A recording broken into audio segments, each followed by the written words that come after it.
আসসালামু আলাইকুম। আজকে একটা পেন্টিং করব। আর পেন্টিংটা আমি একটা রিয়েল ছবি থেকে দেখি সেটার মতো আর্ট করতে চেষ্টা করেছি। পেন্টিং এর শুরুতে আমি বার্ন্ট আম্বার কালার দিয়ে সাইডের কিছু অংশ কালার করে নিচ্ছি। এখানে 3-4টা কালার মিলে একটা শেড তৈরি হবে।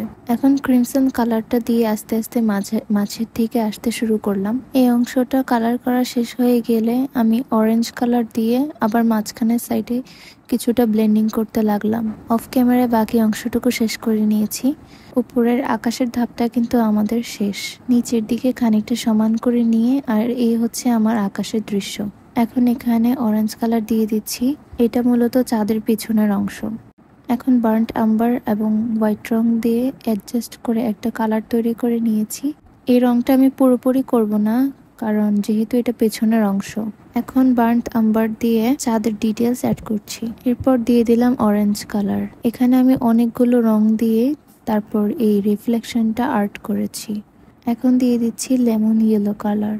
কালারটা অবশ্যই ব্লেন্ড করে নিতে হবে। তারপর আমি এই কালারটি ব্লেন্ড করে নিয়েছি। এভাবে সাইড থেকে হালকা হালকা করে ব্লেন্ড করার পর এখন হোয়াইট কালার দিয়ে একটু হাইলাইটিং করে নিচ্ছি। এবার একটা তুলি দিয়ে হোয়াইট কালারটাকে সামান্যভাবে ব্লেন্ড করে নিচ্ছি। এতে চাঁদটা দেখতে সুন্দর মনে হবে। অফ ক্যামেরায় আমি চাঁদে হালকা অরেঞ্জ রঙের শেড দিয়েছি। এখন চাঁদে কিছুটা ডার্ক ডিটেল অ্যাড করব। বার্ন্ট আম্বার এবং ব্ল্যাক কালার দিয়ে একটা ডার্ক কালার অ্যাডজাস্ট করে এখানে আমি ইউজ করেছি।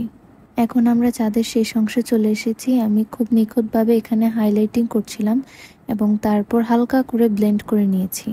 এখন নেভি ব্লু এবং ব্ল্যাক কালার মিক্স করে আমি এই সমুদ্রের কালারটা তৈরি করে নিয়েছি।